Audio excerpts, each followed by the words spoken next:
You asked for it, we brought it. This week on Red Dead Radio, we talk Red Ned. That's it. That's perfect. That's the intro. Pickup? That's the pickup right there. Hi, friends. Welcome to Red Dead Radio, the Red Dead Redemption podcast. I'm your host, Jared Petty, and as always, we're going straight to the wild, wild guest. We're going straight to the wild, wild guest. We're going straight to the wild, wild guest. Yeah! Is that where Cisco does his thing? That is right there. Cisco has already done that. I know. He was there. Ours was the first one that he did that on. It was so cool. Thanks a bunch, Cisco. Yeah, Cisco's the best. I can't wait for Cisco to be on the show. Oh, what? Yes. Someday I'll be here for that. Can't wait for that to happen.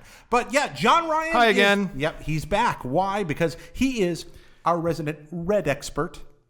Not Red expert. Red expert.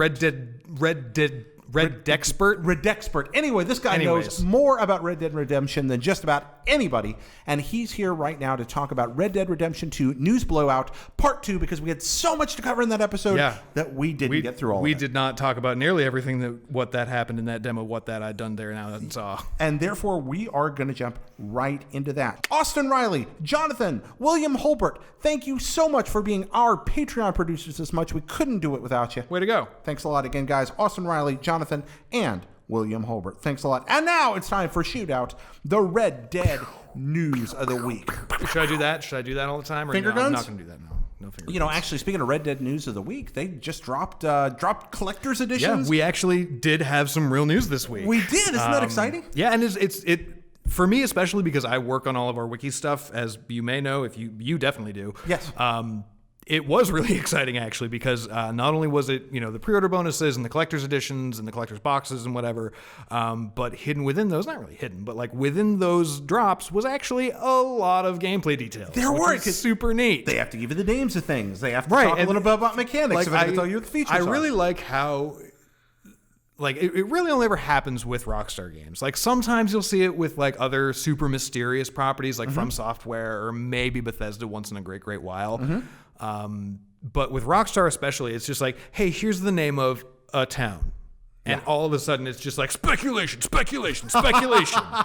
And so, having said that, speculation. Ooh, boy, the things I'm speculating. All right, I can't wait to hear it. This is what I think of as video game archaeology. Like, you get this tiny little but it's piece, like reverse because we're waiting for it. You're trying to extrapolate it. Out. Well, that's how archaeology works. I studied a little bit of that in college, and you have this tiny little piece. Why does that not surprise me? Yeah, well, I'm so excited about Odyssey coming out. Yeah. Assassin's Creed Odyssey, which there was a whole leak other about. podcast. Right, a leak about recent, but Greek studies. That's what I did in college.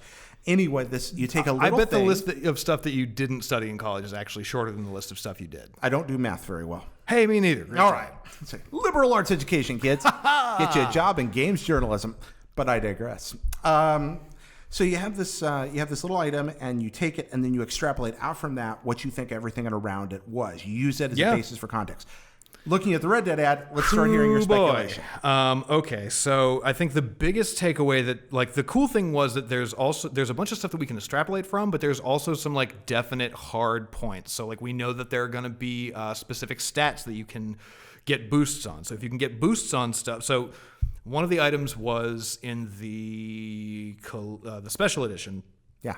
So the special edition is the one that has all of the story mode bonuses. The ultimate edition has all of the online bonuses. Okay, why don't you? Let's draw that distinction very carefully. Special edition includes what? The special edition comes with a couple of bonus missions. So one's like a bank robbery, the other's like a gang hideout. Okay.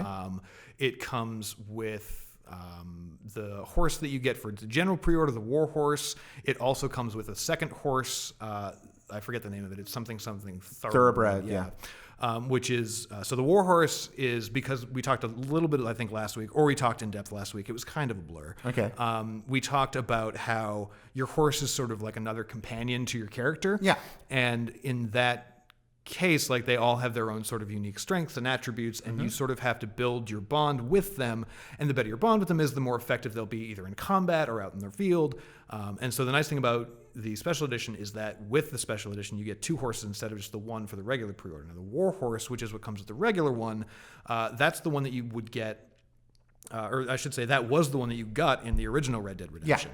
Which actually ended up being a little bit OP and entirely the best horse in the game, hands down. Except for like the Undead Nightmares, apocalyptic horses. Right, yeah. But so the Warhorse here, it has improved stamina and it has better courage. Courage, eh? So stamina, obviously, it'll probably be able to run faster, or not faster, but for a longer period of time, maybe a little bit faster. But the courage thing is what's going to be really important, like when you get into gunfights or when there are things that, like in the demo that we saw, like a bear kind of lumbered out of the woods, and we saw the guy who was running our demo, like actively had to kind of control the horse and be like, oh, no, it's okay. Like, let's go over this way instead. Keep from getting thrown. Right. Whereas if you had a brand new, like freshly lassoed mare from the wild, odds are it would either throw you or you could hold on, but it would just run the other direction. Yeah. Which, to be fair, when one meets a bear and one is a horse, that's a sensible response. Right. I mean, it's a sensible response if you're a person, too. Oh, I disagree, actually. Bears are faster than people. Fair. Are you a play dead person or are you a climb a tree? Because climb a tree is a false hope. They can climb trees and very well. No, the one time in my life I ever encountered a bear in the wild, I walked around the corner of a cabin. He was standing about 8 feet away. Don't do that. And don't be that close to bears. I didn't know he was there. He didn't know I was there. I stopped moving, and he looked at me. He was like, "Sup?" And did he immediately go back to the dumpster trash he was eating? Just sauntered by. It's just like it must be so good to be a bear. It must be. It's good life. Just right, like I have to imagine. Anyways, we digress to talk about the life of bears. Exactly. So the Warhorse's courage is increased based on what you would normally find with a random, like, standard horse. Okay. The Thoroughbred, I believe it said that, I don't have it right in front of me, but their acceleration is up and their top speed is higher. Okay. So essentially, like, if you have to break it down, like, you're going to have the Warhorse, which is for, gunfights and shootouts.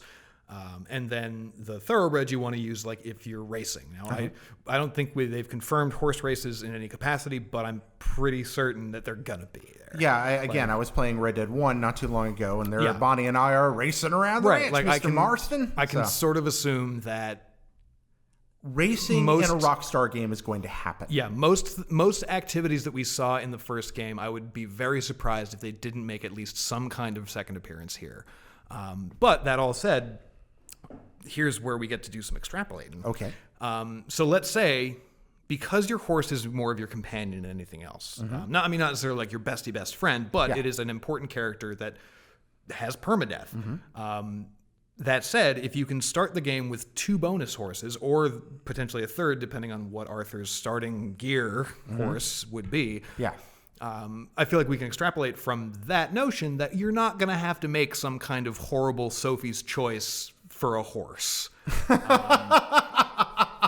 You're not gonna stand there. So you're expecting a stable system, a livery of some excuse kind. me. This is Rockstar, so it is from the makers of Grand Theft Auto. It is a horse garage. A horse garage. Okay, so you think you're coming out and speculating horse garage. I think it would be very surprising and honestly kind of a pain in the ass if there wasn't a way that you could not necessarily keep your horses forever, but at the very least have them live in a place. A corral. Yeah, a herd. Just a stable. A stable. A horse garage. Livery. It's a horse garage. I like that. You heard it here first, folks. Horse garage is not confirmed. Horse garage confirmed, right there. Not confirmed at all. Not confirmed at all. Not in the least. Okay, so that's one thing extrapolated. What else? Well, so there's that. Going through the rest of the special edition bonuses, we get the name of a new town from that. We get and the town's called Rhodes. Okay. It's quote a southern town. We've you're going to be running across. They've said over mountains and over the hills. I forget exactly what Arthur says in that second trailer. It's a fair bet that, like, if it's a southern town, we've already seen, like, bayous and plantation stuff, which we also get more info on, which is super fun. Roads we don't know pretty much anything about, except that there's a bank there and that we can rob it. Okay. But if there's a bank, why not rob it? If you're from a bandit. Exactly. So you've got the town of Rhodes, which is super neat. You can pull a little more data on location stuff from the collector's box, which is the big physical collector's bin. It comes with, like, the steel box and the playing cards, but most importantly, it comes with a puzzle of a town called Saint Denis, not Saint Denis. I'm a filthy American. Okay, Saint Denis. Saint Denis, I assume, because I don't speak French. I mean, I can only assume.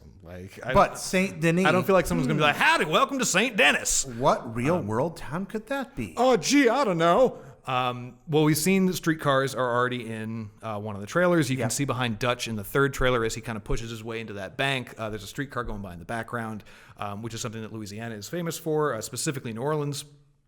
We also get those bayous. We see that burning plantation house in the second trailer. So I think that pretty much confirms that Saint Denis is our Red Dead version of New Orleans. Of New Orleans. Okay. So there's that. We know it's a port town. It's nice, too. I mentioned this in a piece on IGN that I wrote, that you can totally see all of these items called out on. Yeah, you should. That it also almost definitively puts to bed. I mean, no one has officially come out and said, to my knowledge, that it's not. But we all knew from the beginning that map, like 2 or 3 years ago, with New Bordeaux from Mafia 3 on it, was bullshit. But it's nice to finally put the stake in the chest of that stupid ass vampire. Oh wow, you felt fervently. I have about feelings. this. I have You have feelings strong about feelings this. about it. But yet we do have a New Orleans style area. Oh, What yeah. does that open up for you? I mean, have you been to New Orleans? I have not, which is one of the great shames of my American existence. It's quite a place. So I hear. Yeah, You can get very long drinks with very funny straws and drink them on the sidewalk. You can do that. Actually, you're well on your way to one of those right now. I think that's a I always fairly am. tall one right there. I mean, it's I'm tallish. pretty impressed.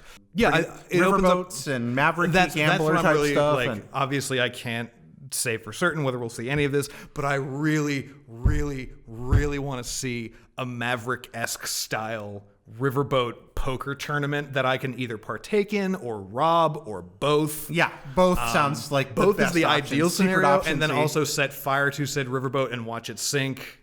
Just because, that's just fun. Well, riverboats were a very important part of life in that period of American history. Rivers were highways, and before the train lines were laid everywhere, they were a good way to get around. I would say at that point in history, by 1899, they were probably less important. But see, this is why I like coming on this show, because not only am I going to get to talk fun Red Dead stuff, I'm going to learn me something too. Well, riverboats are neat, and they are kind of a classical Western/Southern thing. One of the, for sure.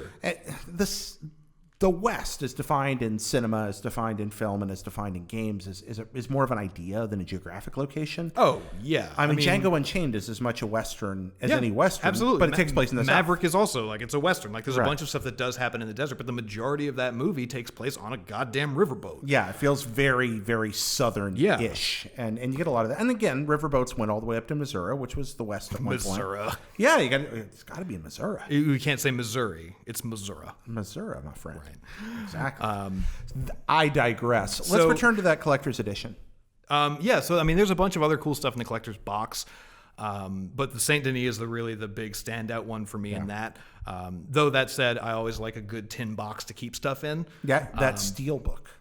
The steelbook is really nice. Yeah. And also that bandana, what with all the guns and stuff woven into it, as well as floral print. It looks Fun fact: if you wear a bandana in real life and you commit a crime, you will still be prosecuted. So don't do it. Yeah, unless you don't get recognized. Yeah, but now there's facial recognition software. But you're wearing a bandana. yeah, but it knows the eyes. Does it? Yeah, I saw. What if you wear two bandanas? Well, then you probably can't commit the crime because you can't see, but you also can't be identified. I think the only way to figure this out is a trial by fire. We have to do it. What commit? Anyways, crimes no, wearing two we're bandanas? not doing that. We're not No, doing that. We'll this talk about that during the break, Definitely. Speaking of the break, I think it's probably time for us to step away for just a second. where in we a will moment. definitely not plan crimes. Yeah. You like the Magnificent Seven? I've only here's my fucking shameful piece of JR history. I've only seen the new one. I know, but wait. Before you continue doing your fucking body snatcher shriek out of horror, which you are entitled to, my friend. Look at it this way. Now I get to watch the original and be like, fuck, that new one's a piece of shit. Good point. Right? Imagine watching Cyber Policeman 2014. Cyber Policeman 2014. This is not fucking RoboCop. He is Cyber Policeman 2014. Cyber Sheriff. Your sheriff argument was great, by the way, in the last one. Robot Sheriff. Oh, good. Yeah. Well, first off, no. But Cyber Policeman 2014 is not a sheriff. Oh. Alex Murphy of RoboCop is a sheriff. He's here to clean up that town. But Cyber Alex Murphy of Bullshit Town, USA, Bullshitburg, is bullshit.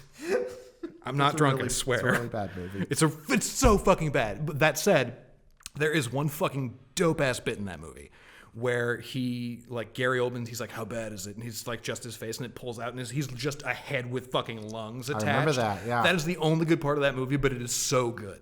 He's just like, ah! Like, that was so fucking cool.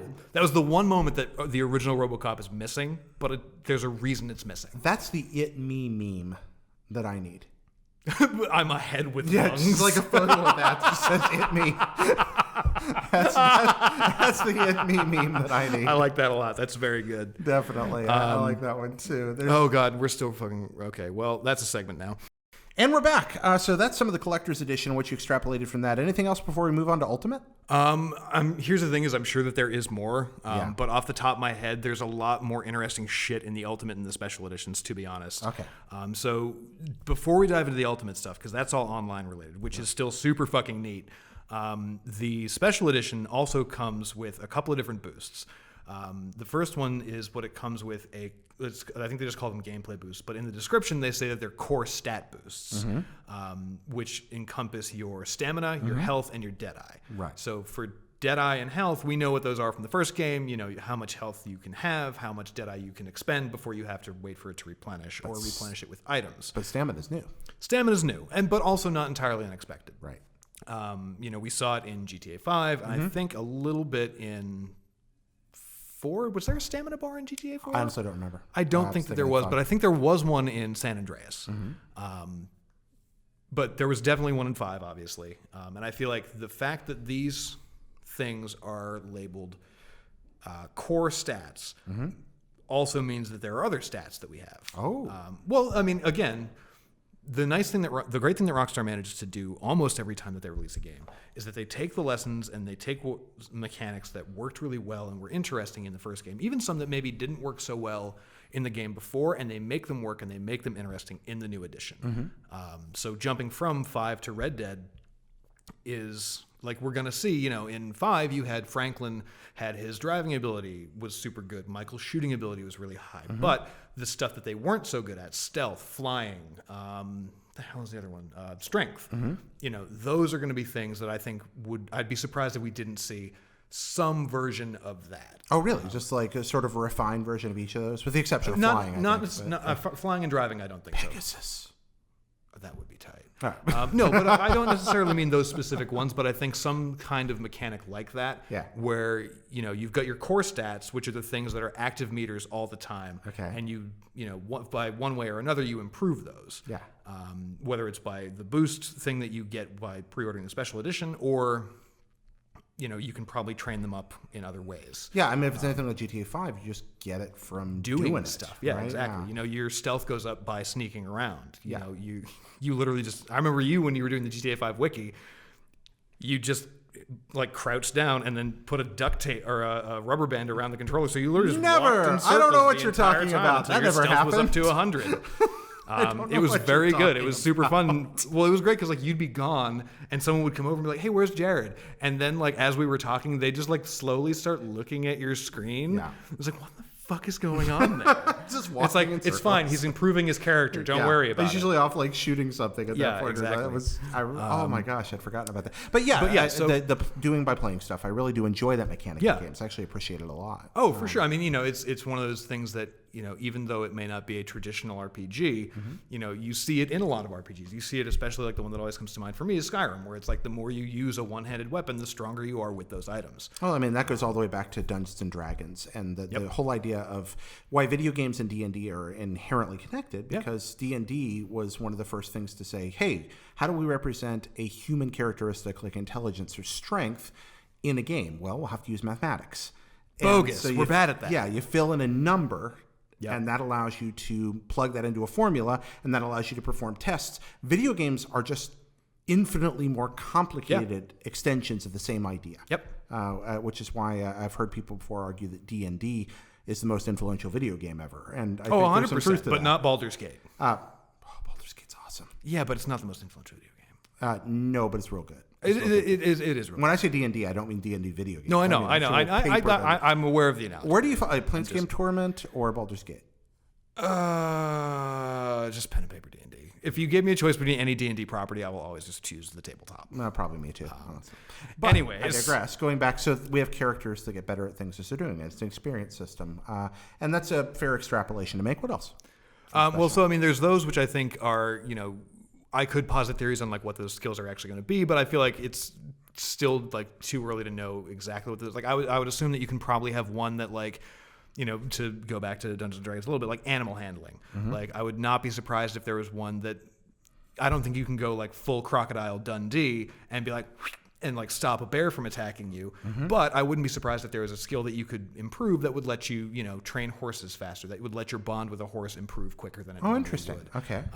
Again, of course, no source on that whatsoever, but I would not be surprised if that would be a thing. What about a survival skill of some kind for like Batman detective mode type stuff? Well, so there's another or other things to gather. So there are other bonuses that come with the survival edition or the special edition that I'm curious about, and that's the thing where I don't know. Yeah. So there's a couple of items that you get in the special edition. One is a talisman that goes on your boot, and the other is a medallion that goes in your satchel. And the medallion is a fairly it's a fairly basic ability buff, but it's an interesting concept. The name of the ability buff is what Bill was Well, so there's me. the environmental awareness one, right. which is for the for the talisman on your boot. Right, yeah. Which that's the one that I'm super curious to see what the F that is. Or fuck, I can say fuck on here. Of course you can. I'm sorry.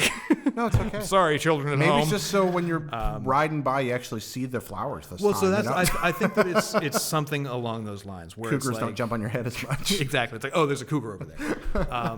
No, I think similar to being able to buy survivalist maps in the first one, which would ping flowers and stuff in a wider radius on your map, or it would like show them all in a certain location or region. I feel like it's going to be something like that.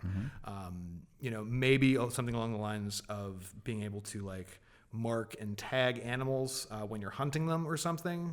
But I don't think it's necessarily going to be like a detective vision. I think that would be a super neat thing to see. That might take you out of the game though, because so much the wood. world's built about around being beautiful. I think they'd find a more subtle way to do it. Yeah, I feel like it would be Different kind of cue. Yeah, I think it might be like a map radial icon or something that's like, oh, there are animals over here. Or even if it's just a thing on your mini map that has like an icon for that animal being like, oh, it's moving now. Okay, that works. But I don't think we're going to see like a predator vision. No, I really kind of hope not, actually. No, not at all. I think it would be funny as hell, but I don't think it's something that I actually want to see. Doesn't exactly fit that. But you mentioned the medallion. So the medallion is another thing that just kind of gives you a general boost. It prevents you from it reduces your incoming damage when you're riding on horseback, and that's kind of not a throwaway thing, but it's a pretty standard ability for any video game item. But this is also a new way of doing things for a Rockstar game. Yeah. So taking those abilities and saying, okay, so the way that I look at it is it essentially takes the stats that you would get boosted or the abilities you would have improved by putting on an entire outfit in the first game. So like the Bollard Twins game, I think you did extra damage with that one, or the one that I always know for sure is the the Deadeye Assassin one. Oh, we just had a blinking light there for a second. That's Super fun. We're all going to die. The Deadeye meter would recharge twice as fast. So seeing them sort of take that idea and make it be equipable items, I'm very curious to see how many of those might exist in this world and how we go about finding them, because we know treasure maps are discovered, and like treasure maps are items that come with the various special editions. Yeah. So I wouldn't be surprised if like those items that gave you those boosts, or even like perhaps really like much better ones, like going back to D&D, like magic items, if those were your treasure map rewards instead of just a couple of gold bricks. Well, the landscape of customization in games has changed quite a bit since the first Red Dead game, and the way that we approach those. And I mean, obviously there's always been the incentive to customize your characters very much in role-playing games and really in a lot of different things. But then you look at effects of things like games like Destiny or Destiny 2 and how those affected the way we think about, tricking something out exactly. Yeah, well, I mean, exactly even the way GTA I Online and Grand Theft Auto 5 story mode to a point, but really GTA Online. Yeah. But I can tweak my dude just the way I want it, as long as I have the right gear, which means doing in the game what I have to do to have the right gear, which means creating a new incentive, new quest lines, new things to shoot for. Exactly. So yeah, I think that there's a lot of neat stuff to sort of check out in the special edition from that story mode stuff. Those are the ones that for me are like the real big like ooh moments. You can also, there's a bunch of other like cash bonuses that the description for the cash bonus says you'll have enough to buy like some ammo, weapons, and some food. Which, the demo that we saw, I know that you have to, or that the camp needs food to keep everyone well fed and to keep morale high. Yeah. I don't know what food as an individual item means. Yeah, I doubt they're going to go full roguelike where you just starve to death. No.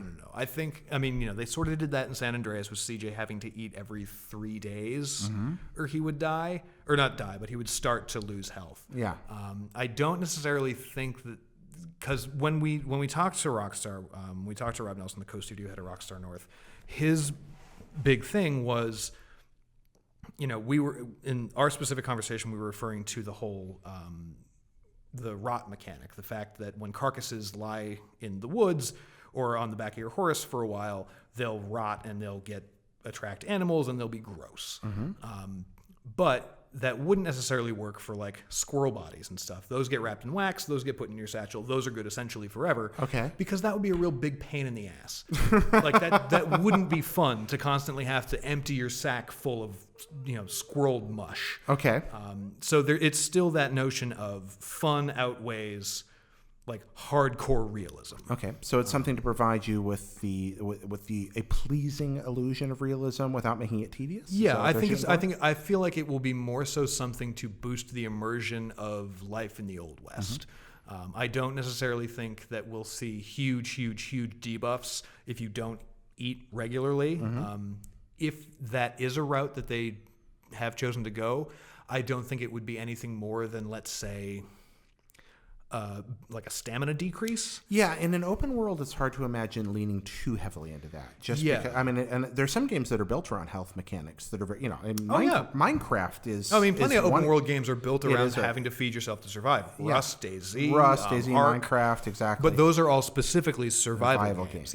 Yeah, and I don't know how heavily they'd lean into the survival mechanic in this. I think it will be a neat bit of extra immersion. Yeah. I would be surprised if it was anything more than like maybe your carrying capacity gets decreased a little bit. Maybe you can't run as fast for as long. Yeah. No, we're saying all this in a few months they release it. Literally, your skin is like Last Crusading against your skull. Yeah, I know. It's like I haven't eaten. Yeah, you literally can't walk back to camp. You have to crawl, and they're doing it just to spite you and I specifically. Yeah. They're just adding this right now. Hi guys. Hello. Hope you're watching. But yeah, so I think that that's an interesting potential to I think that has potential to be an interesting mechanic. Yeah. I don't know where it's going to go, but I'm curious. What else? There was one more thing on the story. Gang upgrades, or not gang upgrades, but upgrades to your camp. Okay. Now we know that the camp is sort of like the. Oh, it got dark again. Oh, it's the motion sensors. Oh crap! Okay, I'll go fix the lights. Do you like Red Dead Radio? Then I recommend you also check out Hop, Blip, and a Jump, the part documentary, part diary, part storytelling, part video essay show that I do about how video games are all connected to one another and to the deepest parts of our lives. You can check it out at youtube.com/hopblipandajump or just find it at hopblipandajump.com. Hey, sorry about that. The lights went out. Yeah, the government totally didn't like us talking about doing all those crimes earlier. Indeed, they heard about it.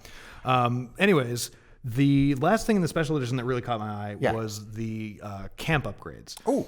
So we know that the camp is sort of like the lifeblood of the gang in the sense that it's like where you retreat to if you have a lot of trouble with the law, theoretically.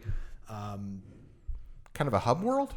I don't think it's a hub world. Okay. No, it's your camp. It's where you go. It's your home. It's home. I like that much more. Because you're part of the gang. It's everyone's sort of gathering place. It's where you guys. It's your base of operations for figuring out whatever the next step is. I'm really glad you made that distinction because one of the things that I think they really have tried to get across already is that some of the nomenclature we use around video game terms is stuff that they're fooling with the way we think about how games are supposed to operate. So while there's still mechanics underneath, words like hub world don't really. Well, I mean, also I feel like hub world in general wouldn't necessarily apply to begin with. Yeah. Crunchy crack. Crunchy crack indeed. Delicious. Fucking cheers, buddy. Yeah, cheers. Kompai. All right. So, wow, that was a mighty swig. That said, my friend. Sorry, I should let you continue on that. Don't worry. So we know that like if you keep the camp well fed, if you choose to, Yeah. they can fend for themselves. So it's not a babysitting thing. Yeah. You won't have to necessarily do it. But if the camp does run low on food, we know that morale will be low. People will sort of not really be in a very good mood. They won't be up for a whole lot of fun. Similarly, we know that if the camp is well fed and there's a lot of good stuff happening to it, there'll be like festivities and folks will be happy and up and around. So I'm assuming that those camp upgrades will probably just be ways of making that side of life easier. So maybe Pearson's the cook who we went hunting for in the demo that we talked about last time. Maybe you can get Pearson better supplies so he can preserve food for longer. So if you bring him, say, $3 in a day instead of just one, he won't have to throw out 2 of those bucks after a couple of days. There's also the possibility that it can improve the benefit that you get from that. Exactly. Like, one could be a quality of life improvement to make it easier. The other could be, well, we're going to make it worth even more to do this investment and some kind of reward. Maybe something along the lines of like, if you rob, you can have like a private cache or an ammo store or something. Maybe the way that the way you can resupply a camp is easier or more beneficial. Yeah, like suddenly someone at camp might have guns for you. I like games that have a divided. I mean, obviously it's going to be a seamless part of the world, but I don't know if I want this in Red Dead 2 or not. But I keep waiting for somebody to create this game. I think about XCOM, where you're divided between your combat missions and your base building. Yep. I think about Fallout Shelter, which is mostly the base building portion of that. But you also have world exploration. I think about Fallout 4 when you have Preston Garvey's Fun Time Building Exploranza. Yeah, I keep waiting for a AAA open world game where you're handling a lot of your exploration, action, adventure sections on your console. And then you have a mobile app that is not separate, where you're managing your camp. Like when I'm not at home there, I can still be doing my base building. I'd be into that. Again, I think you're right not to say if we want that for Red. I don't think I would want that. No, the only way I'd want it, I wouldn't want to be able to buy boosts. I wouldn't want to be able to buy upgrades. I wouldn't want to have any of the slot machine system or run out of gems or any of that. What I want is the ability to purchase or earn in the game cosmetics that show back up in my that'd be great. I got this thing in this, and now I can use it in my console version too. Yeah, I don't think that's what we're going to get with Red Dead 2. I don't even think. No, I don't think that's something that would ever be super helpful. But I do like the idea of having a camp that I can pay it. I like base building. I mean, maybe so. This is a great way to move into it because the Ultimate Edition comes with a lot of info on the online stuff. Well, not a lot of info, but certain info. Boom. There's an online version. Well, we knew it existed. Yeah. We've all known this was going to happen for a long time. They're very clear about the fact that it's been part of the future of their company. I mean, they registered Red Dead Online years ago at this point, I think. Sony, there was a partnership announcement with them with Sony like 2 or 3 years ago saying like they were going to create a brand new online experience. Like we've known online is coming for forever. This just, confirms it. I don't really think that they're going to talk about it at all outside of the info that we got from these from this info release. Just because I feel like they will want to keep us sort of focused on, like we saw with GTA, we'll see a bunch of information on the story mode and the world that they've created and the characters probably up until a month before launch. And then we'll see like a little bit of a trailer or a demo of Red Dead Online. When do you think we'll see that? Red Dead Online? Yeah. You mean practically like to play? Yeah. When do you think we'll see it? Because I think about GTA Online rolling out after GTA 5. I think that was actually really smart of them to do in the first place. I know that the launch of GTA Online was rickety, but I think now that they've got their handle on it, like the thing that for GTA Online for me and going from GTA 5 to GTA Online was that GTA gave me 2 weeks with the world and the mechanics to learn how to play the game and to learn like my favorite areas. Yep. So that, theoretically I would love to see Red Dead 2 come out 2-3 weeks, even a month, depending on how much exploring I have to do in the world of Red Dead, which I assume will be a shitload. Yeah, I agree with you. I think this is one of those places where player service, like what is best for us, and marketing converge. Yeah. It's good because you learn the world, you get to know where you want to be. And that's the thing. Right. And then for the marketers, you can sit and go, well, okay, you had this big wave of news as the game came out. Right. You have all this time for stories to simmer as people are discovering the world. Exactly. And then you get a whole new wave as effectively a second game that came in the same package is released. Exactly. It's really cool. Like, and that's the thing too, where it's like, you have those options too.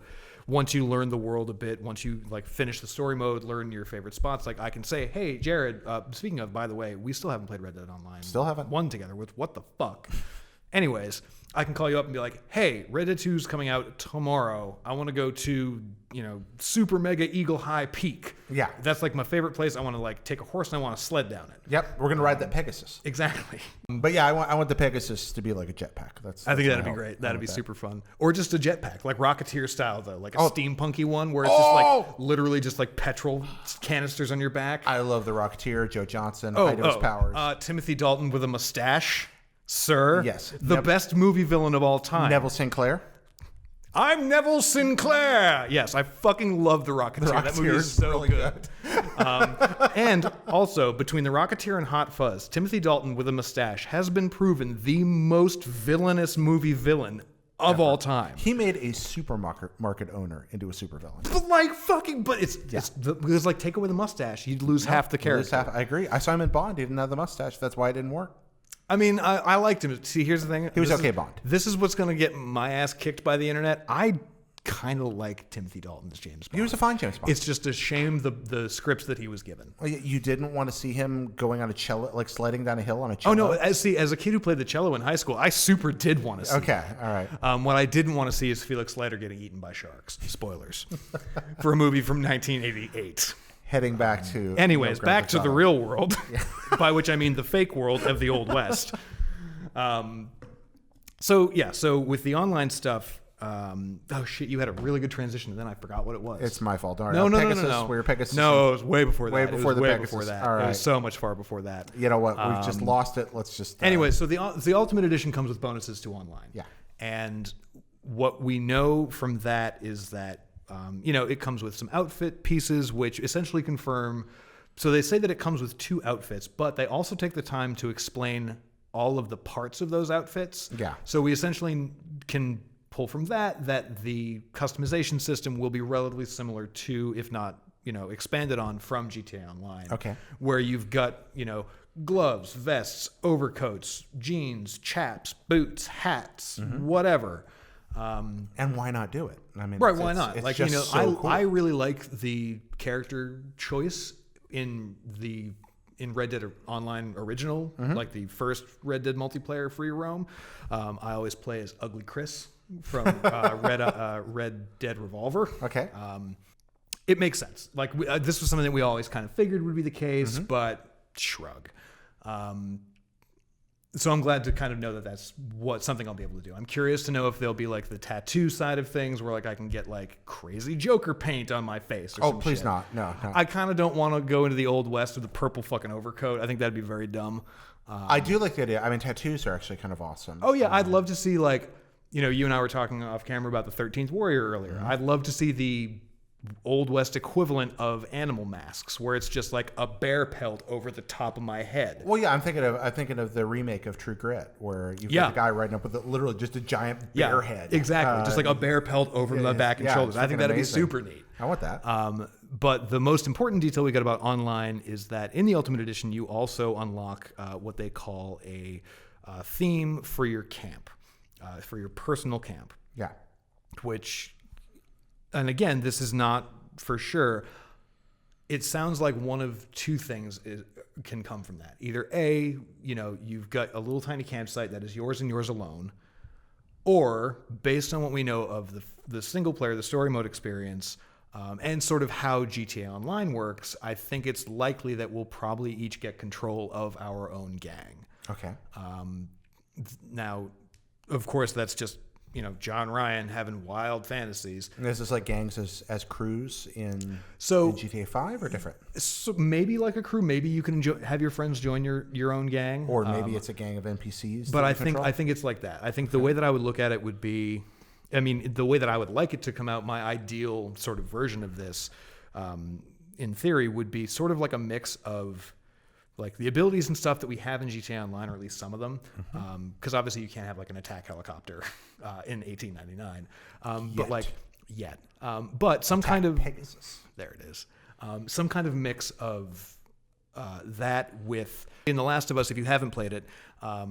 It wasn't a physical space that you inhabited, but you did have to manage a survivor camp. You could choose a side of either the Fireflies or what the fuck the government was called. Don't worry about it. But yeah, you would have people wander in and out. You would the better you did in multiplayer events or matches or in the world, like not the world, but like in matches, the larger your survivor camp would be and the more supplies you would have if you gathered them around the world. And the worse you did, they would all die. So I think I don't necessarily know if there's going to be any kind of like, it's definitely not going to be like a base building management type thing, but I wouldn't be surprised if the higher in, because we know you get a rank boost up to at least level 25. So I assume that that's probably going to be similar to GTA Online, where you can just keep going up forever. Right, and rank boosts give you access to new things, to new missions, to new creative abilities, all kinds of stuff. Yeah. So I think what we're probably going to see is if I'm right, and if it is, you get your own camp. That is, NPC gang members. And, this might not even be a physical place that you go to. I feel like it probably will be because you're getting a theme for it. Or it could just be I feel like the abilities that we've kind of grown to rely on in GTA Online. So like, you call Lester and he removes your wanted level. In this, that would be the equivalent of, sending a pigeon to Chuck and being like, hey, Chuck, go down and bribe the sheriff. Yeah. It could be something like, Merryweather has an attack helicopter. Well, obviously there's no fucking helicopters, but if you send a signal to your gang, they'll send 4 or 5 hombres to come and bail you out of a jam. Neat. I think that given what we know about how GTA works and how that, like what we do know of the world of Red Dead single player, I feel like that's would be a smart way of them keeping those abilities that prove very, very useful and fun in online. What do you think they're saving for this? Like, we keep online? making so they've been developing GTA 5 online for years now. And it's just at this point this cacophony of different activities. But somewhere along the development cycle for GTA 5, I would assume they'd sit there and have this great idea and then go, no, let's save this for Red Dead. Let's have something. Oh, shit. I haven't even thought about that. Yeah. Fuck. Because I think there will be things that we haven't seen in GTA. We're assuming that it's all going to be GTA to Red Dead. But there's going to be uniquely Red Dead things. We know that there's definitely not going to just be. It's not just going to be GTA Online 2. Yeah. Like, there's no point to that. Because I could just keep playing GTA Online because speedboats and cars and jetpacks. But what have they saved? And that's really intriguing for me. Personally, the greatest thing that I've wanted from Red Dead Online 1 has been the ability to lasso somebody else and road haul. We talked about this before, but I just really reiterating with road hauling. In case you're watching Rockstar, please give me a fucking lasso that I can rope this guy up with. He wants to rope his friends. I want Pegasus. Yeah, Pegasus and Rope. Pegasus that is a good band name. Pegasus and Rope? Pegasus and Rope. I like that. I like that. Also a good late 80s buddy cop series, Pegasus and Rope. Ooh, shit, yeah. That's like the album art. Like Hardcastle and McCormick, man. Have you ever watched Hardcastle and McCormick? No, I super haven't. Which is about the convicted race car driver and the retired judge that solve crimes together. That sounds atrocious. If there was one show if there were any sequence of words that were about to come out of your mouth after you said Hardcastle and McCormick, those were the furthest from what I would have ever expected. It's the most bizarre concept. It's the judge. He has a list of all the cases that slipped through the cracks. Of course he does. Because of course he does. And then Hardcastle's the judge. I think McCormick's the driver. And he's like, so McCormick's the guy that he put away. The two of them worked together, tracking down the creeps that got away. Oh god, the only thing that would make this, I assume this is the 80s. The only thing that would make that more 80s is if at some point during the series McCormick dies, but they put his brain into the car. Like that would be the only thing to make it more fucking 80s than You that know what? already Forget sounds. that. I want the Hardcastle and McCormick gritty reboot God, on Netflix. no, Order absolutely it. not. We got to take a break really quick, Jesus. friends. We will be right back. I'm going to go watch that entire series right now. Hi, I'm going to be one of the hosts at GameSpot's co-op stage at E3 2018, and I'm really excited. My section of the show starts at 12:40 p.m. That's Pacific time on Thursday, June 14th. That's 12:40 p.m. Thursday, June 14th. A lot of really neat guests coming by. I'm looking forward to this. It's a fantastic opportunity to get to talk about things I love with people that have interesting stories to tell, and I hope you'll join me. You can watch on the live stream, or if you got a pass for E3, you can come by the GameStop co-op stage. And I hope that you will. Thanks so much. Bye-bye. And we're back. Again. So, back again. So 2 questions for you here, John. Okay. Different editions here. We got special editions. We got collector's editions. We got ultimate editions. Well, we've got special edition and ultimate edition, and then the collector's box. Because the collector's box, is the game in it? It's not. I've seen a lot of folks get like real ornery about that in the come with last a couple of code? days. No, I don't believe so. So it's just... It's just stuff. Okay, it's stuff. So it's just stuff related to the way I look Red Dead at it Redemption. is like, if you were to buy the collector's box with all the puzzle and the tin box and everything else, the coin, the kerchief, the cards, and get the special edition of the game or the ultimate edition, you're still only paying as much as you would for like the super mega ultimate edition of another game. Like the God of War one with the big Kratos statue, like that was $180, $200. The Gears of War 4 one with the giant motorbike statue, that was like $200. Like it's no more than you would get if you bought the same version of another game. It's just that you have to buy it twice. So what combination of these do you think look most attractive to you? Like when I'm- you're going out and doing yours. I'm really tempted to get the collector's box, but I think I'm probably going to definitely go with the ultimate, just because, you know, whether or not I do end up buying the big tin box with the puzzle and stuff, because I like puzzles. Well, it's fun to have something tactile. Yeah. Oh, also I need a new handkerchief for when I'm doing all my crimes. That's true. Well, you need 2. We've Well, established that's that fine. So earlier. I'll have to buy 2 collector's boxes and one of the ultimate editions.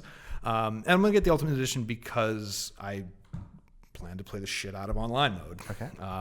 But yeah, so I mean, at the very least, I would definitely get the special one, just because there is a couple of extra missions, and I'm super curious to see what those, you know, the wiki editor in me is really, really incapable of not having those numbers. Like forever, I would always be asking, like, well, what would the number be if I had gotten those stat boosts? You know, how long would my environmental awareness last if I had that talisman? Definitely identify with that. Yeah. So yeah, I think that's probably the ultimate version for me. Ultimate version plus collector's box, you think? Potentially, we'll see. Yeah, we'll see where I'm at. What's the defining factor for you? What my paycheck looks like that month. You know, I'm I'm very all the other months. no any month. It just depends on what other life bullshit happens. You know. As for me, I don't. So I tend to collect physical memorabilia that happen to be more incidental. Most of the little items that I keep that remind me of games or experiences were not necessarily created to be mementos of the moment that For game sure. came I out. appreciate They that. just tend to be things that became important afterward. So I'm probably less likely personally to grab the collector's box. Although Makes sense. That could change. I on it, like my thing is like I see the tin box. Like the other stuff is cool. Like I like the playing cards. Like it's always handy to have a deck of cards around. Yeah. But I see the sizable tin lockbox, and I'm like, I like a good box. Yeah. I'm kind of a hoarder in that sense, and so as a hoarder, I need places to put shit. Of all the things there, the box is the most. First off, in my household, they're not boxes; they're storage solutions. Okay, Perfect. That's important Thank to you. remember. Yes, I'll have to have you tell my partner that. Yeah, and second, I obsess over boxes. My wife, I drive her crazy. I have more boxes in my house than I have items to put in the boxes. I know your pain. I have boxes that have boxes inside with boxes. I have Russian nesting dolls. You beat boxes. me to it. Damn yes, it. that is storage solutions. So that's the most tempting one For sure. As for editions, actually, I think there's good reasons to look at all of these, but for me, I learned a while ago that I probably have to resist my completionist nature because as a former guide writer like you, No, you don't. I want to Lean go out and into do it. everything. Lean into it. So I'm probably going to lean toward the standard edition of the game. The regular one? Yeah, the regular edition. And that mostly You don't because want those stat boosts? I think You know you want those stat boosts. I think it's really just You want that medallion? I'm going to get those stats eventually wandering around anyway. Will you? I don't know. but I think so. And more than that, there's so much content in this game. Like Rockstar games are typically so rich and full of stuff to do. And the that other thing, like, you'll make enough your between own that fun and too. Yeah, so I'm not too worried about it. But I see good reasons.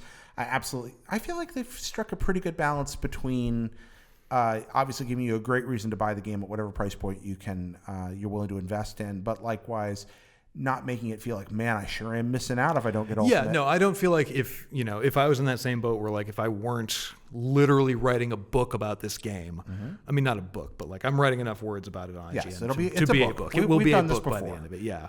GTA 5 buddies for life. Oh God. Anyways, so like, given that I'm going to be literally writing a book, I'm going to want to give myself as many advantages as I can. And also like for the people out there who do buy the special edition, like who do have access to those missions, like I realize I'm very aware that in many situations I might write game help material for folks who don't need it. Maybe you don't want to know how the best and most efficient way to rob that bank in Rhodes. You might not want to know what that is. You might want to figure it out for yourself, and that's cool. But somebody out there does. Yep.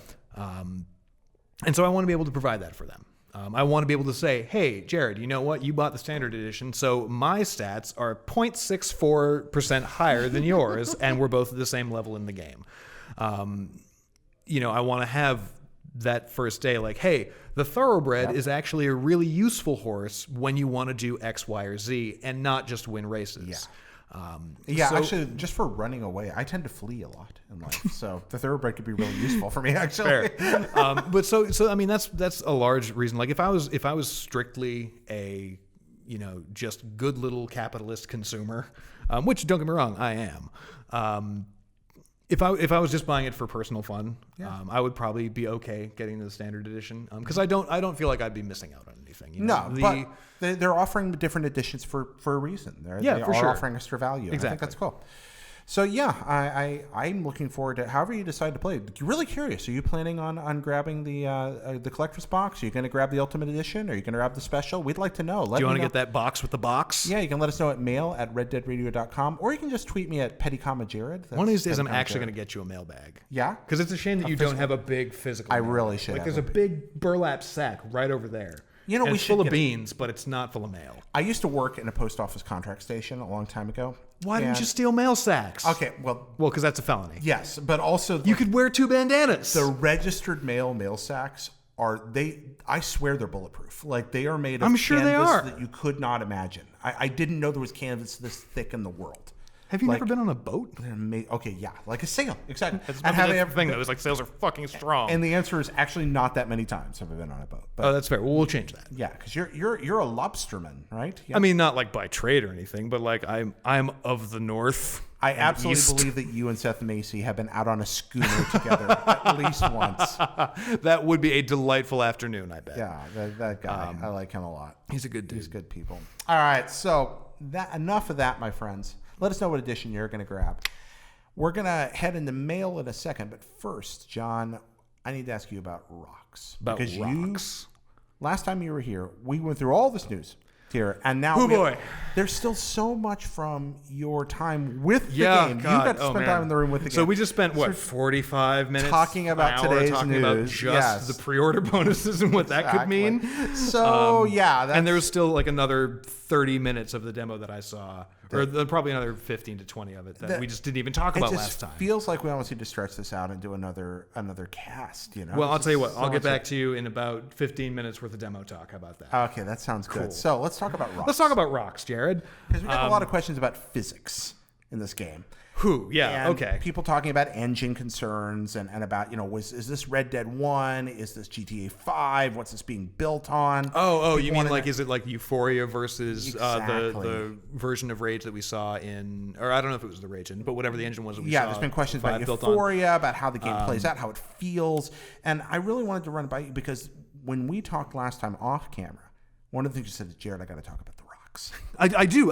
Like, cause, a lot of folks have been, kind of adding me about, the gunplay physics, like, will folks go pinwheeling off of a roof if I hit them in the shoulder with a sniper rifle? And to be honest, like, it's been, what's it now? The first week of June. So it's been 3 months since I've seen this actually in action. And there was so much going on during the firefight portions. I honestly can't tell you. I saw folks fall off of roofs and I saw folks fall on the ground. Okay. But you don't remember how they spun. I don't specifically, like, we definitely saw, a dude get caught in the stirrup and tumble away on his horse after he was getting chased. Which is freaking rad. But more importantly, like, I gotta talk about the fucking rocks. Let's hear it. I'm sorry, I just bashed your microphone. It's all right. It's time to sorry, rock. Microphone. For those about to rock, we salute you. You're a good friend, Jared. Thanks, John. So, a lot of folks aren't going to get super geekgasmy about fucking rocks in a game. But for me, it's that kind of example about why Rockstar is the pedigree developer that it is. So in the demo that we saw, there was one point where we were out on a hunt and we sort of went up this little ridge. We saw a fox and they tried to go chase it. It disappeared, but we ended up at the top of this little ridge overlooking this really beautiful little valley. And as your horse crested the hill to go down the other side, it was this rocky kind of sand and dirt and earth and gravel and stone hill. Not super steep, but enough that the horse had to kind of you saw it carefully treading its way down. Okay. Its feet were gingerly sort of pressed next to each other to make sure that it wouldn't tip over because of its balance. But the other side of it too is that when it was going down the hill, it nudged a rock. Okay. And that might sound like nothing, but the fact that rock was not it didn't spawn there when the horse was moving. It was just part of the environment. And then it got knocked, and then it fell down, and then it hit another rock that then fell. And then, so those two rocks fell, and then they hit other rocks. And you just saw this little cascade of rocks moving. And it wasn't anything, it wasn't a set piece moment, obviously. It was just walking down a fucking hill. Mm-hmm. But that sort of detail is not something you see in any other game. No, when I think about the details of traveling around open worlds, there are lots of tricks used to make things more immersive. Yep. Lots of incredible things that designers do that, at their best, we don't even notice. Yeah, I mean, sand. I always think of Uncharted 2 with the snow in the Himalayas. Mm-hmm. That game was before my days of paying attention to games press and having awareness of people being like, oh my God, the snow.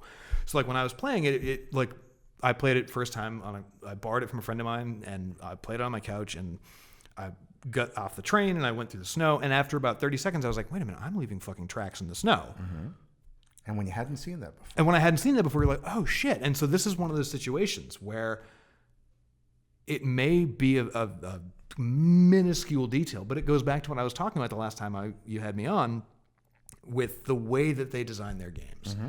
And that sense of, does this rock work with this rock? Mm-hmm. Does these two rocks work here? Does it bigger and bigger and bigger and bigger? And so seeing those kind of details in terms of physics, it makes me really curious as to how the rest of it can pan out. Because you did distinctly see one fall, hit another, and start the cascade. They kind of, and it wasn't like here's a big, bunch of huge debris. avalanche. Yeah. It was just sort of these things very naturally just sort of tumbling down a hill. So that's interesting. You know what fractals are?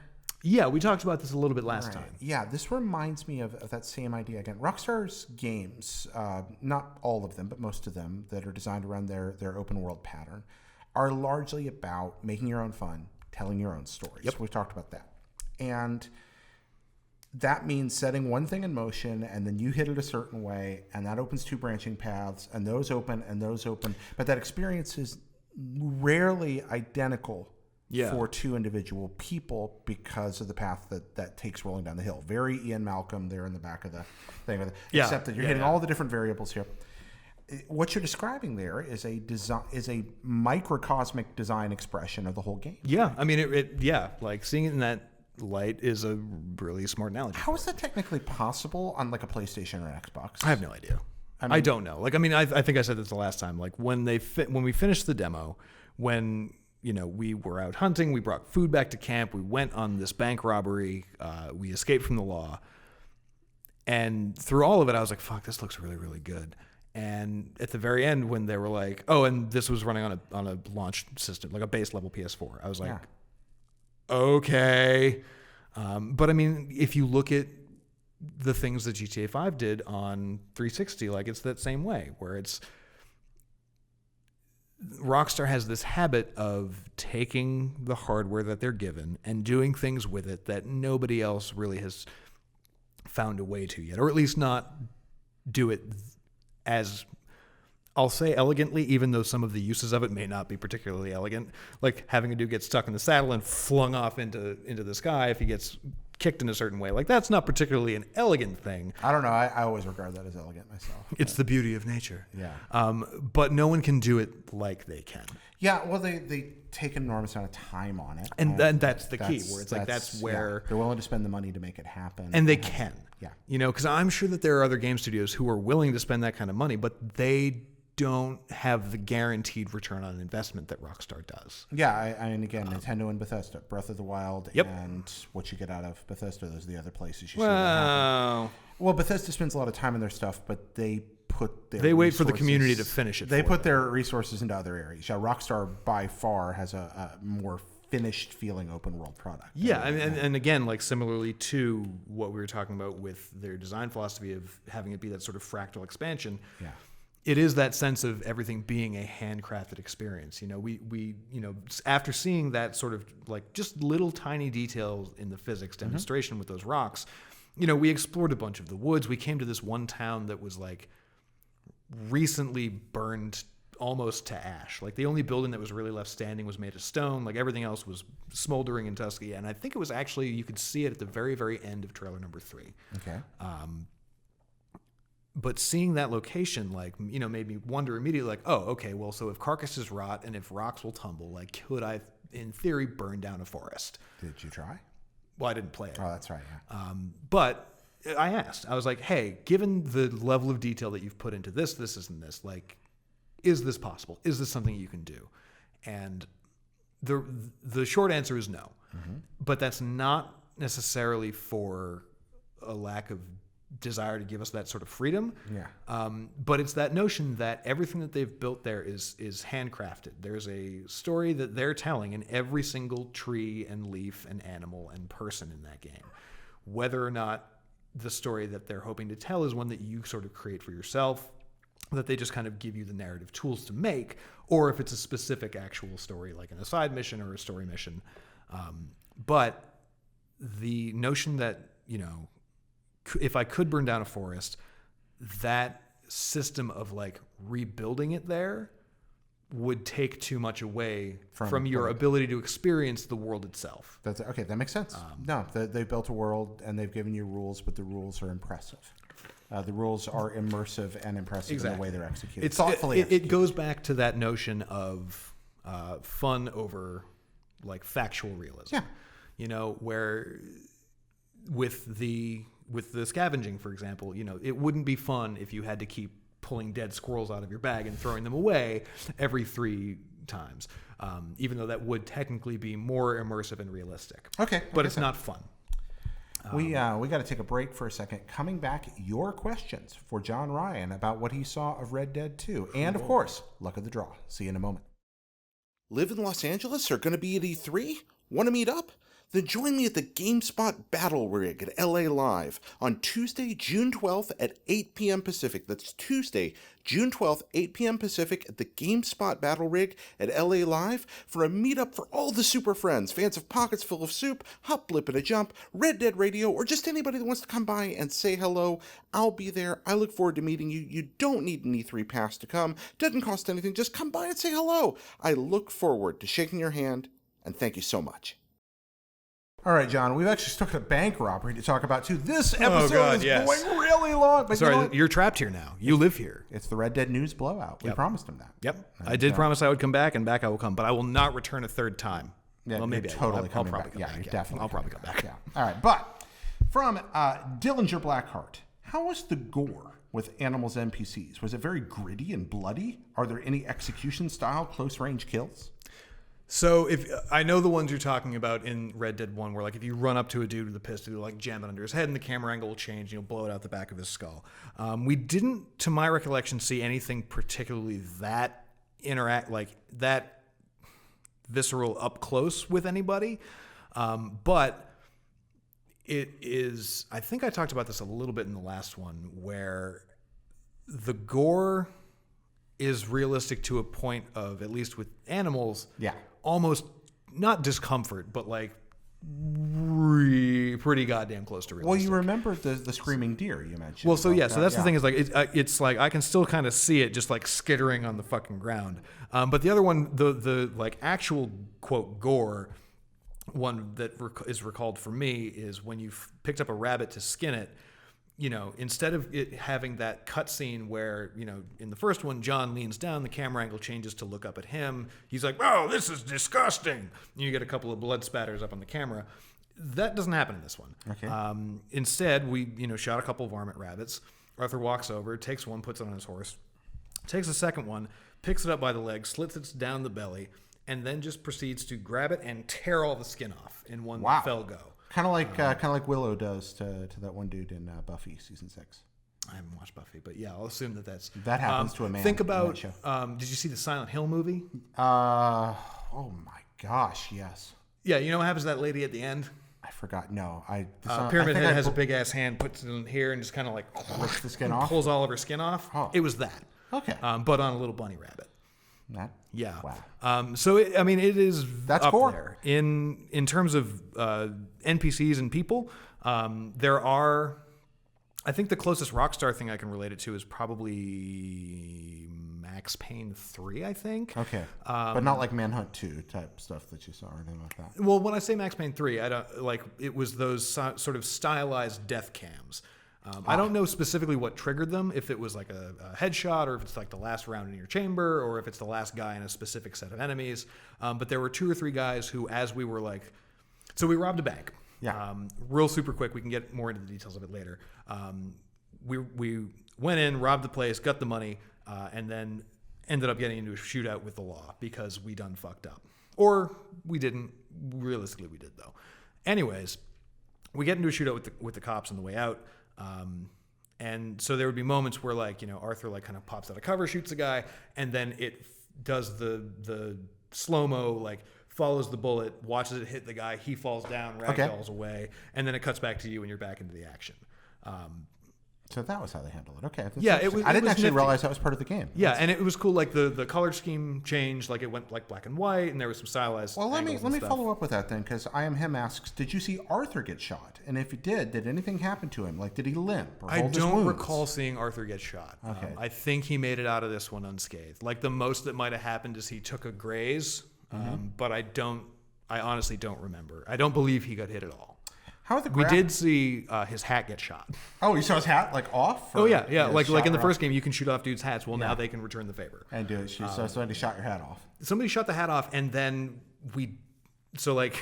it's just gone. Like when your hat gets shot off, you either have to take the time to go back and pick it up, or you lose your hat. You're just hatless. Like you're hatless.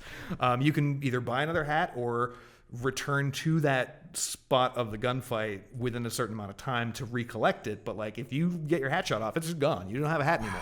Indiana Jones would really have a hard time. Be a hard time. But then also he'd have a whole hat full of holes. That's true. Hat full of holes. Hat full of holes. A holy hat. That sounds like a Like a theater Pope warm-up. hat. A holy hat. It's Oh like no. Yeah. I mean, if that's an unlockable hat, I'll wear it all the time. Yeah, absolutely. I love silly outfits in video. You have silly outfits in video games? Oh yeah, I've played Saints Row. Yeah. I literally make monsters. It's the best. Yeah, I played most of Final Fantasy 13 Lightning Returns with her with just a big mustache. Good. It was delightful. I don't know what the customization options really will end up being for Red Dead 2. If you do watch our guide's content, I sincerely apologize because I'm sure it will be just the bushiest mountain, because we know they're beards. Yeah. I'm sure I will be a hideous mountain man. Oh, yeah, that's wearing your MO. as close to just filthy pajamas as I possibly can. That's kind of you in real life. Hey, can I put a shirt on for You this? did for this, Two, absolutely. in fact. Look at that. I don't have pants on though. How are the, Michael Griffith asks, how are the graphics compared to the current gen versions of GTA 5? Better or about the same? Yeah? I think so. Yeah? Yeah. Expound. It's just really goddamn pretty. Is it like, the environment that stands out most? Or it's everything. It's everything? It's, you know, I touched on this a little bit last time, I think. Yeah. you're So not on throwing- a well, no, I'll answer the man's question. God damn it. On an individual character model level, the detail paid to just individual items on your person, like instead of it being one big piece that is your outfit, your gun belt is independently rendered of your pants. Your pants are independently rendered of your boots. Your suspenders are independently rendered of your shirts. So if that gives you any kind of idea of like the scope of detail on character models. And the world itself is just gorgeous. Like you look at that first trailer, that first reveal trailer that had all of those locations. That's all in game. Yeah, I was riding around the other night in GTA 1. Or not GTA 1. GTA 5. Pardon me. Not GTA 5 either. Red Dead 1. Red Dead There you Redemption. I'm wandering around Red Dead Redemption the other night, and even in that nearly 10-year-old game, Yep. I'm riding along, and it is one of those crystal clear nights where they've just painted Gorgeous. a bed of stars over you. Like, Yeah. even now, this is pretty. Yeah. Well, and that's and I can't even imagine yeah. what it's like. Well, so like that shot in the reveal trailer and in the third trailer too, like when the gang is around the campfire and it pans back or it's a big wide shot and you see like the smoke going up into the air and the shadow of the trees in front of this huge skyscape. It's gorgeous. Like that's in-game stuff right there. One of the best nights of my life was laying on top of Table Rock, North Carolina, miles from civilization in any direction in the middle of Pisgah National Forest. Oh, man. At like 3 a.m. Oh, and, yeah, and it's those this are- bald-topped mountain. So Yep. I'm just laying on my back, and it is cold sure. winter evening, and the sky's crystal clear, and there's no light for miles in any direction. And I didn't know the sky could be that clear. I just didn't realize you could see that far to the end of the universe. It's kind of crazy, isn't it? It is. I'm glad they captured that. Yeah. Hey, one fella here. Who is this? ATM9 wants you to know that he likes Red Dead Radio, especially with John. Oh my God! No way! Thank you. That's really sweet. ATM9. So I think we're gonna get. Wait, not AJM9, not Yes. Alex John Murphy. No, this is Marcat9 or ATM9. All right. Well, thanks very much, ATM. Actually, there. You want to talk about this bank robbery you saw? Well, I feel like if we're doing a proper news blowout, I still haven't finished talking about everything I've seen. Well, let's hear about the bank robbery. Good Lord. All right. So I talked a little bit when we were talking about characters a few weeks ago, how Bill Williamson is sort of a loud, dumbass motherfucker. Yeah, people like that comparison. I mean, he's not the smartest man on earth, but he did manage to convince Arthur, and really Lenny was the one who did it by sticking up for Bill. This is why I liked Lenny, that they had a job that they had planned,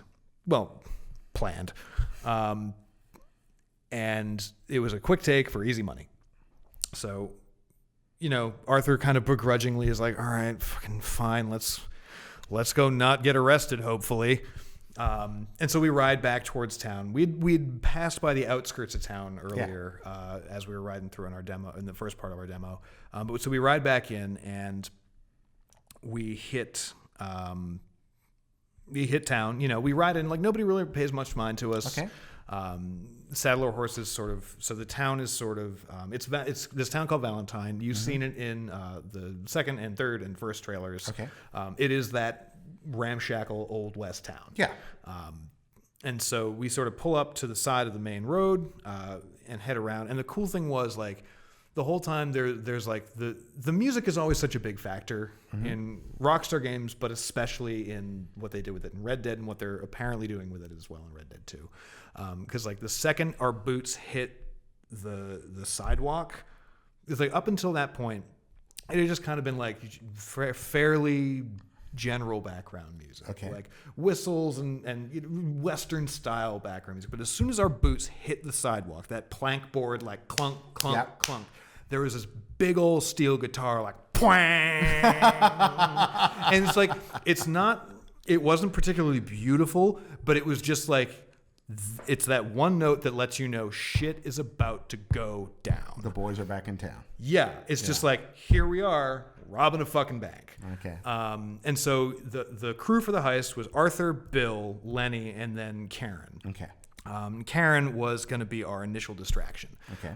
So one of the cool things that they introduced in this, alongside all of the other sort of individual immersion and exploration, is the ability to sort of choose your path throughout missions and throughout the game. Okay. So, Kind of like heist, different ways to go at it. Sort of, yeah. Okay. There were a couple of different choices that we were faced with throughout the course of the heist. So Karen, who's going to be our initial distraction, she basically can offer us 2 performances. Okay. She can either be like a drunken harlot, or she can be sort of like a lost waifish girl, like wandering in. It's all right. Wandering in from the wilderness, basically, help, I'm lost, please help me. So she played up the part. Yeah, so she goes in a few seconds before us, and like you can see, there's this really great little moment between Bill and Arthur, like when she goes inside, and like she starts, you see her like take a second before she goes in to be like, okay, well, you go, and like walks in and starts causing a ruckus. And there's this really great moment with Bill and Arthur beforehand where you see Bill like start to go in the door, and Arthur like kind of grabs, like, no, let her do her thing, let her do it right, give her time. But then, of course, immediately you're just like, all right, so let's go inside. Yeah. And once you get in, like her distraction works. Like everyone's pretty much caught off guard. Again, this was all done HUDless. Yeah. So I don't know what this properly looks like when you're actively playing it, except for the fact that the camera never left behind us. Interesting. Well, okay, so you remember in the second trailer, I think, there's that sequence of a bank heist where Arthur like grabs a dude, like slams him through a door, and then that's what we saw. That was this action. Okay. So much like the contextual interactions you have with NPCs in dialogue, it seems like you'll have those sort of contextual interactions in terms of physicality as well. So because there's a moment where, Arthur kind of picks the guy up and shoves him through a door. He probably could have just pointed a gun at him and said, go that way instead, but he didn't. Similarly, he gets through the door to the back room where the main door into the lockbox security room is. Meanwhile, Bill and Lenny and Karen are out front, like everybody don't move. And right. Thankfully, we didn't have any heroes. Could there have been heroes? Did they say anything about that? We didn't. No, we didn't know about that. I wouldn't be surprised if there could be. Yeah. Hopefully that won't be the case, because you know what a hero is, right? Well, I did watch Serenity. That's right. A hero is somebody who gets other people killed. That's correct. That's why you have to bring River Tam along in your robbery when you're stealing the payroll. Yeah, that's fair. Hope the Reavers don't show up. That's another Western, folks. We'll get there. We already got there. Anyways. So again, that same kind of contextual interaction is all up to you. Either you can just point the gun at him and wait for him to open the door, or you can bash him over the back of the head and say, hurry up, if he's not moving fast enough for you. Okay. Once he did open those doors, though, we ended up in this tiny back little room with 4 safes in it. Oh, wow. Okay. And basically, Bill kind of stumbles in and he's like, hey, we got to go. Like, there's probably cops going to show up soon. What are we going to do? And so essentially you have 2 options. We could choose to, and you can see this one in the trailer too. There's actually a lot of the gameplay that we saw in our demo in both of the trailers, or all 3 of the trailers, I guess. And so you have 2 options, basically. One, you can take the time and try and pick all 4 locks, but that's going to take a while. Right, which means the law may show up, which means this may degenerate into violence. Right. Or you can stick little bits of dynamite in each one of the safe doors and blow them open, hoping that the response time to that explosion is going to be less than it would take for them to show up on their own if you're just picking And you're locks. just making this as a gut call. Yeah, I mean, it has to be a split-second decision. So we chose to blow the safes. Use enough dynamite there, Butch? Oh, yeah. Yeah, good. It's a movie I've seen recently. Oh, yeah. I watched it last night. Good. It's very good. I liked it a lot. Oh, yeah. So it was neat there. Again, little details. Instead of it just being like a quick little cutscene where, you see him do this and then you hear an explosion and then you like actually have to walk to each individual safe and you see him take like a little stick of dynamite and stick it in the door, go to the next one, take the wire, put it in, stick the dynamite in the door, go to the next one. Until Were you tense? Was I? Yeah. Oh, my butthole was puckered. Yeah. Okay. Gross. Sorry. I'm sorry, everybody. Really this is why I can't go nice places. Anyways, so, the trigger gets hit. And again, instead of it just being like one big explosion, like you kind of get down behind a desk and it's right along. It's like, doosh, doosh, doosh, doosh, doosh. They all pop open. They swing open. We can grab the money outside. But the response time was a little faster than we had hoped it was. Anticipated. Okay. Yeah. So this ended bloody. Oh, it was not good. Okay. So the cops show up. Yeah. Because as we're like stuffing money into a bag. As tends to happen when you blow dynamite up in a bank. In a bank. Bill rushes in and he's like, hey, fucking law's outside. We got to go. We got to figure out what's happening outside. And so we go outside. And again, because we don't have a HUD, we don't really know exactly how many of these decisions are contextual or how many are scripted. Right. But we get out back to the front room. And the sheriff is out there hollering inside. It's the sheriff and like a whole posse of guys. Yeah. And he's like, okay, if you don't hurt nobody, if you let the hostages go and come out, we'll let you live. And so, you know, Bill and Lenny and Karen and Arthur, like they all have a little conversation like, what the fuck are we going to do? What the fuck are we going to do? And Karen's just like, I got an idea. Hang on 2 seconds. And she starts to go outside and everyone's like, what the fuck? Stop it. No. And she's like, no. And she just does it. She just goes. Okay. And she kind of kicks open the doors and plays the sort of lost little girl again, where she just turns into a hostage for a hot second. And she gets real close and she's like, oh my God, help me out. And she's like, sorry. And just like, I don't know if she had a Derringer up her sleeve or if she had a gunner, but like she catches the sheriff right under the shoulder. And so he goes down, she runs back inside, grabs cover, and then it's a proper firefight. And so this is where we saw a lot of the gunplay in action, which looks, again, much like the first Red Dead, super satisfying. Sidebar, spring sleeve Derringers, always awesome. Oh, always. Yeah, again, can't super confirm that that's exactly what this was. Yeah. She may have just had a pistol under her arm. I'm not really sure. She was outside. We were inside. Those windows were kind of dirty. Jeff Goldblum in Silverado, Lee Van Cleef, and a few dollars more. What was his name in Silverado? Slick? Slick, yeah. That's Slick. Anyway, please continue.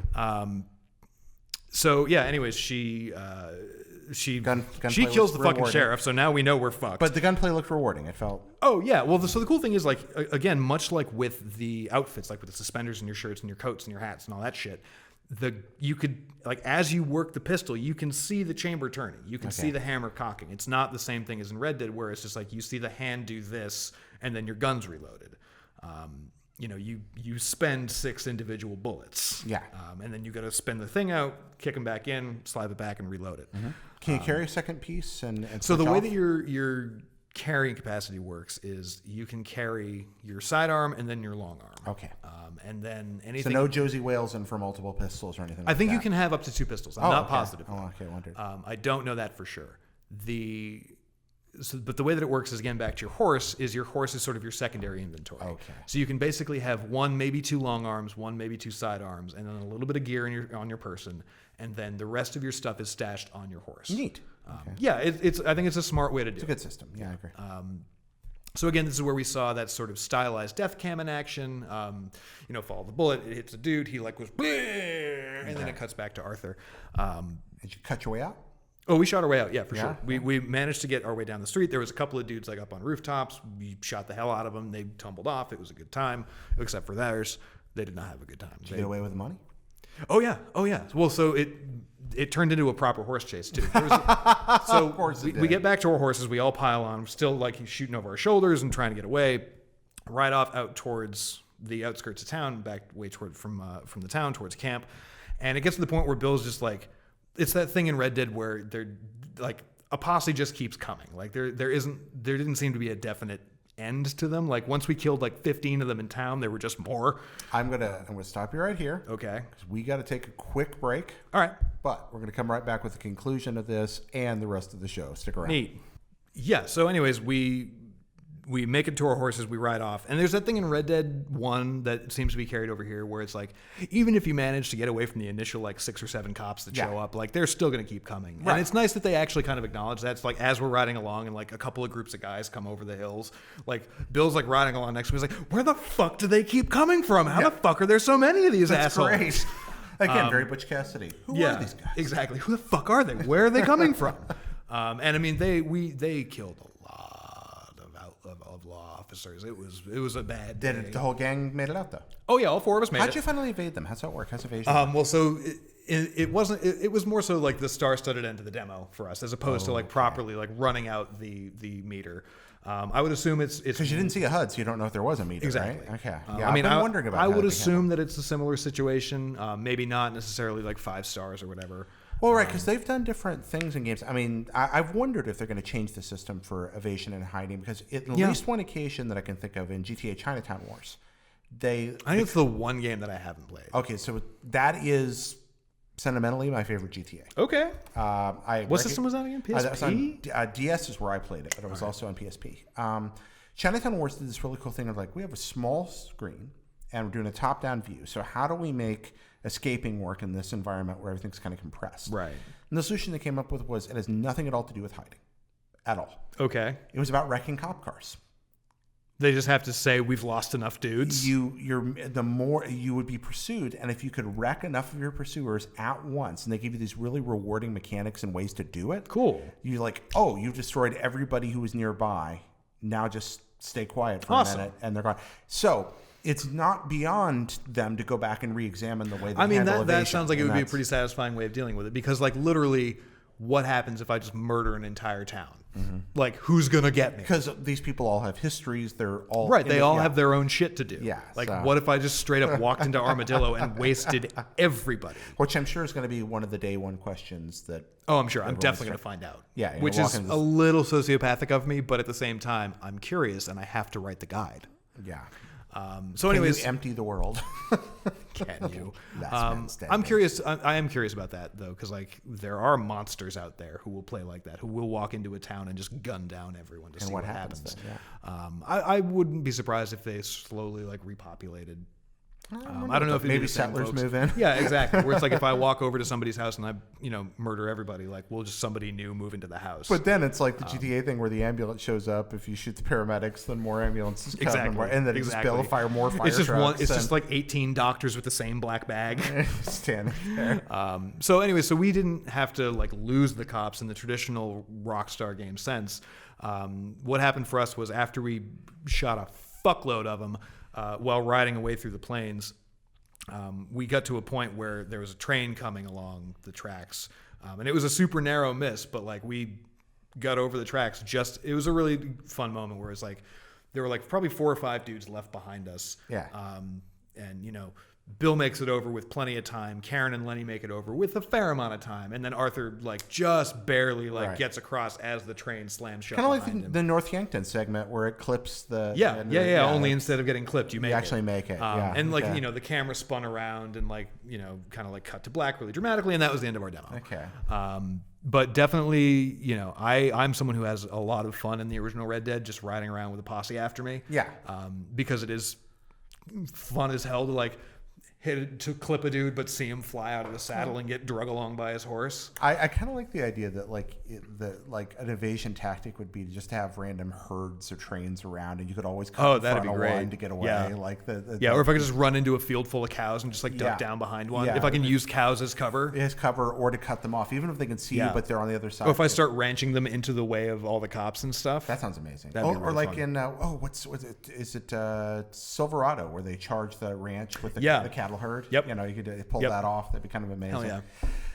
All right, we have to move on. I think that's it. I think we've covered almost everything that I've seen. Oh my gosh, this news. I'm sure I can think of other details. Thank you for later. your patience. I hope you're enjoying that. We wanted to get as much out there. I do believe that right now this may be the single most, combined with our first episode with you, most concentrated, detail-filled dissemination of info about GTA. We've done a bunch on IGN about it, and I know everyone else has done their own deep dives as well, but I feel like we covered a lot. I think this is a solid 3 hours at this point of conversation. But we're not done yet. We're not done. Oh, God, we're not done yet. We're going to go through the rest of the segments here pretty quick. So on the trail, I owe you guys something here because I've been playing. You've been playing along. Last time, you have not been, but you need to get caught up, so can I be back on here to I'm at the end of the game, though. You need to catch up to me. Okay, yes, but they're not at the end of the game. Well, they need to catch up to me, too. If they're playing along, they're up to hanging Bonnie McFarlane. Oh, Bonnie. Yeah, poor Bonnie. Remember when Bonnie got hung? I do. It was really fucked up. Yeah, it was. I had forgotten how disturbing that mission is. Yeah, that's a tough mission. I mean, by the time you rescue Bonnie, she's cut up. She's hanging to die. You have to cut her down before she chokes to death. I got to her before she choked. Good. Bonnie, I remember the first time I played through Red Dead, I didn't like Bonnie nearly as much as I like her now replaying it. I like. Why do you think that is? Because the first game I could not get past Mr. Marston. God. And the voice acting is great. It's just something about that. No, man, I got you. stuck Like, in my- I'll. But this time it's not. As a matter of fact, this time I really like Bonnie. I'm like, I want a Bonnie game. I was like, she's fascinating. I'd play that. She's really cool. She's. I mean, you can in Red Dead Online, which we should play together. And maybe I'll be Bonnie. You should be Bonnie. Bonnie. You could be Bonnie and Ugly Chris. All right, There we is go. that's Bonnie a and movie that I Ugly would Chris, watch. Absolutely. Not quite a Hardcastle and McCormick, but No.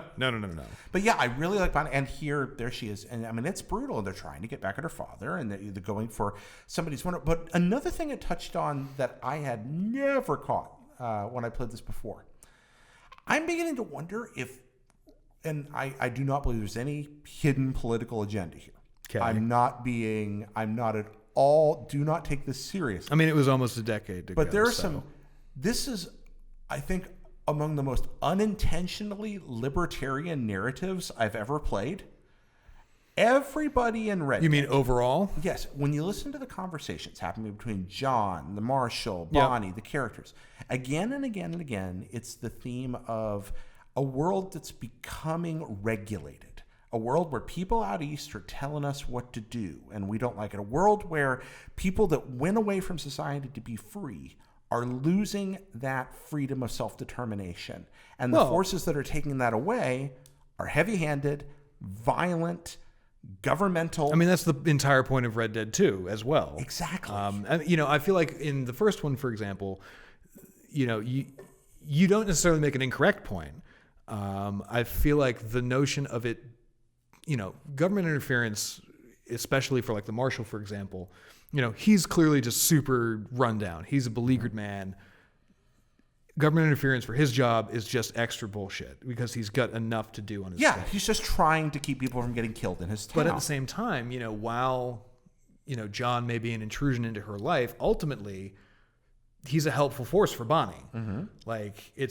I feel like the argument could be made for both. Oh no, I definitely, and that was just this kind of odd little bit. I knew it was in there because most Westerns have that theme. Yeah. They really do. This idea of independence, self-reliance, self-determination. And there's a lot to be said for those attributes. I mean, again, that's why I called it a pirate story the last time. Exactly. It's what you're looking for. That is the notion of the West. And I think that because it's set in that late period where that's being taken away, you get this, and I think very fair dichotomy, where you have people saying, just leave me alone and let me live my life. Please, encroaching government that doesn't understand. Again, it's very, very Firefly, very Serenity. The Alliance out east telling us independents what to do. Yeah. But then there's the other end of it where the world they live in is the kind of place where disputes are resolved by kidnapping someone's child and hanging them up after assaulting them. And I mean, and that's the thing where it's like, you not to get super political, but like you look at the argument that a lot of people try and make for libertarianism today, and it's like, yeah, but this literally is like the only way that those values really truly work for you is the Old West. Well, I think there's a lot of virtue to that. This is not going to be a political philosophy discussion. No. We did that last time. There's a lot that's admirable about libertarian ideology. There really is. Sure. But there are some pragmatic concerns, and libertarians themselves recognize a lot of that pragmatism. Most do. Yeah. Hopefully. Good point. But yeah, there's this idea that maybe the tension between the human desire to have a body politic, a civic responsibility and identity. Yeah. And that fiercely American idiom of independence, good or bad. Yeah. That's kind of at the heart of the game, and I had forgotten how much a part of it. And that's a huge part of the missions that lead up to Bonnie McFarlane. All the dialogue in that part is about again and again. Yeah. It's just, but it's not heavy-handed. It's just that's what's on their minds. And that's the thing that was like, that's kind of the nice thing about it, is that that's just, it's not necessarily, like you said, you were like not trying to get political, because it's not. That's not what the politics of it was then. That is just life for those people. John's life's being screwed up by this. Right. Bonnie and her family's life's being interfered with like this. Exactly. It's not a libertarian statement piece. No, it's about the realities that lead us to politics. And I think people forget that politics is the end result of what's happening within our lives and identities. Yeah. But that was an interesting thing I stumbled onto in it. And then another bit during this playthrough, I'd forgotten about the really clever innovation in this game of checkpoint conversations resetting the different conversations. I'd forgotten that very simple innovation. How they would sort of contextually be a little bit different depending on whether or not you're restarting it, you mean? I failed a mission, a fairly simple mission, simply by falling behind my party because I started exploring something. And I'm at a nice convenient checkpoint, right? But there's a ride up to it, conversation completely different. Oh, you're talking about the one characters. riding up the hill towards Fort Mercer? Because that was one that I first noticed it on. No, this one was where we I got have killed by a cougar that there's time. all the different burned out little camps. Yeah. And you're chasing Yep, down yep, Bill's yep, gang, yep, trying yep. to get in Deke. Yeah. On that mission, I failed getting left behind. Come back, different conversation, same characters. I know that's. I forgot.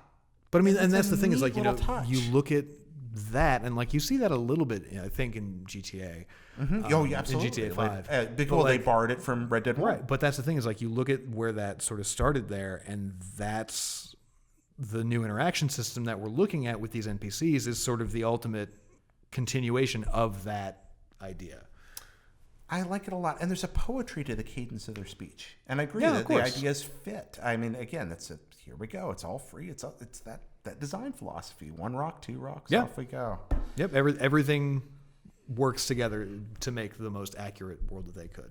So we want to hear your playthrough stories. Please send them to mail at Red Dead Radio, or again, tweet them at Petty, Jarrett. Or join us online, which would be sometime, I don't know when, but Someday. eventually. Eventually, we'll be online. When you get your ass into that lobby with me, Okay. we'll figure it out. I gotta play the single player first. Or you could just get online. I could just get online right now, couldn't I? Friends, if you're playing along, the next checkpoint mission for us, I didn't go too far ahead because... Are you guys doing book club style? Yeah. I didn't realize we're that. using the IGN guide, the IGN Wiki Damn straight you are. walkthrough, which has a chronological walkthrough of all the main story. So we're going to Exhuming and Other Fine Qualities. So if you want to catch up... Hell yeah. Is that the first one with Z? That's not the first one, but one of the main ones. Yeah, it's one of the... All right, Yep. cool. Neat. Exhuming and Other Fine Qualities is where we're going next. So play along to that one if you're going to play and let us know what's going on. All right, very quickly, luck of the draw. 4 questions, 4 suits. I don't know if we can say very quickly after what happened last time. Well, we got to be because we're literally running out of battery power. Okay, So, great. Here Well, we go.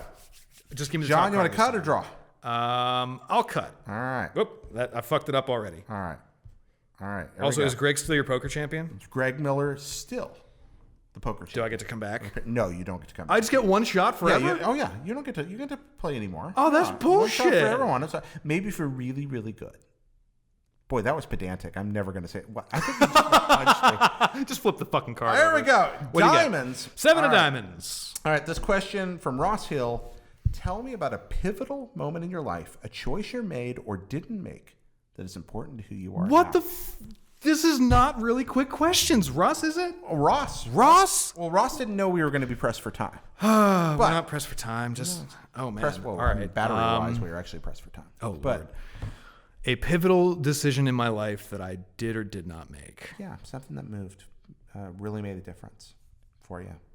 I moved to the West Coast.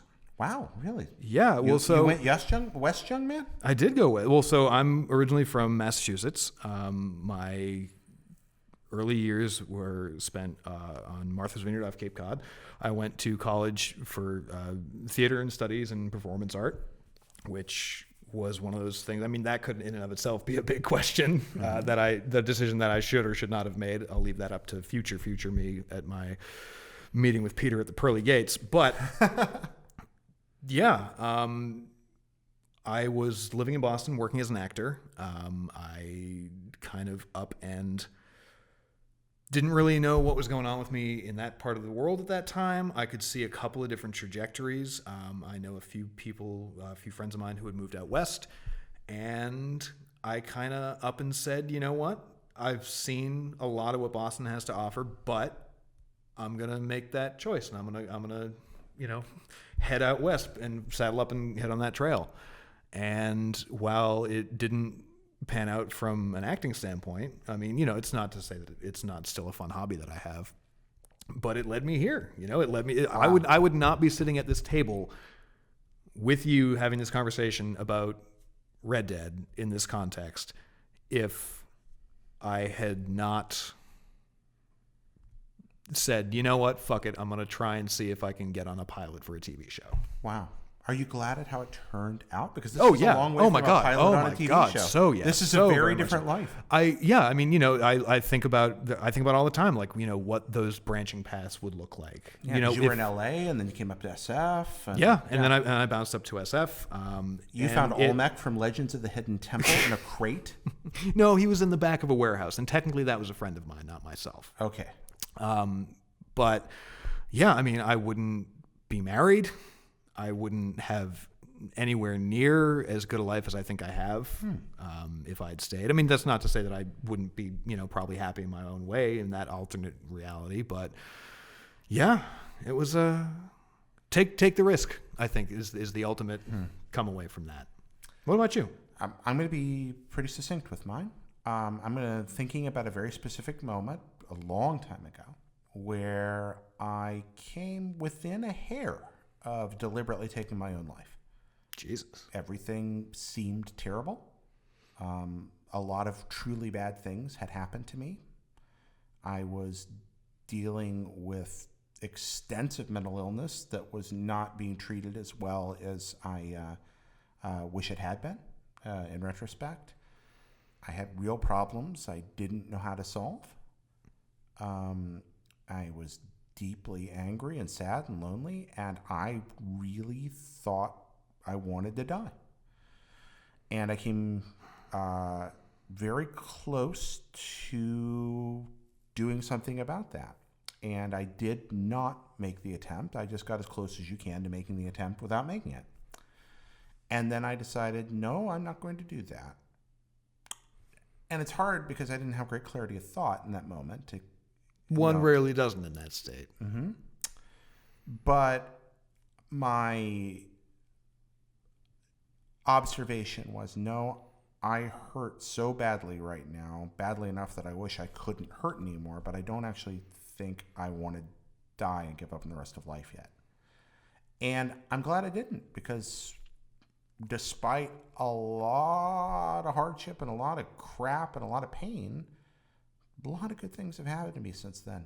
Beautiful and wonderful moments, and that have made me feel joyful and happy, and I'm glad that I'm still around. Me too. And I'm glad I was able to enjoy all those years after that. Yeah. And I think that happens to a lot of people in their lives. Yeah. I mean, it's you know, not something I super open up about, but I mean, I've found myself in a similar place here and there. I mean, I don't feel like it's as far to, I'm not trying to jump into your stuff, but like I know what that feeling and what that place feels like. And it is something that I feel like a lot of people in this day and age, and, you know, obviously previously too, have had to deal with, and who have maybe not, some of them may not have actually had that sort of impetus to step back from that ledge. No, I think a lot of people find themselves in that situation, and I completely understand. I mean, I don't understand their situation, but I empathize with how people reach that point, certainly. And I don't look at that from a position of judgment. But yeah, I'm glad I'm here. Me too. I love you, buddy. Love you too. So there's really mine off the top of my head. And I don't think we have to go into any detail about that. So, friends, that's ours. And guess what? That's our show. No poker hand this time. Next time. Maybe next time. But I feel like if I make it to a third guest appearance here, I have to get a chance. I have to get a chance to redeem myself. Thank you for putting up with this extra long episode, and thank you so much for watching and listening. Please, everybody always asks, leave that review, subscribe, iTunes, hit all them buttons, all that stuff. It is the difference between the show making it and breaking it. Like it really does determine our future. So please help with that. Thank you so much for watching, listening here. John Ryan, where can folks find your excellent work on Red Dead Redemption and other things? You can find me on IGN.com, their YouTube, my own personal Twitter for stupid, idiotic memes and nonsense at USofJR. And I'm sorry for anything and everything you see on there. Thanks a lot, friends. See you next time. Cisco Man, thank you so much.